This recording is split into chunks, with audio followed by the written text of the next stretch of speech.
ज्योतिषशास्त्रानुसार सोन्याची अंगठी केवळ एक दागिनाच नाही तर ते सौभाग्य वाढवणारं मानलं जातं.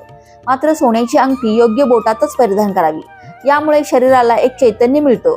त्याचबरोबर ज्योतिषशास्त्रीय मान्यतेनुसार मधल्या बोटात सोन्याची अंगठी कधीही घालू नये. तर सोन्याची अंगठी सूर्याचं प्रतिनिधित्व करते, तर मधलं बोट ज्योतिषशास्त्रात शनीचं प्रतिनिधित्व करतं. या व्यतिरिक्त मधल्या बोटावर सोन्याची अंगठी घातल्याने वडील आणि मुलांमध्ये तणाव निर्माण होऊ शकतो. या व्यतिरिक्त स्थानिक लोकांमध्ये आत्मविश्वासाची कमतरताही असू शकते, कारण सूर्य उष्णतेने भरलेला असतो आणि शनी थंड आणि दमट आहे.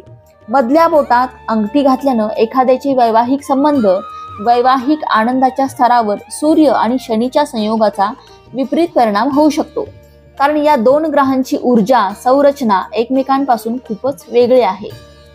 श्री स्वामी समर्थ.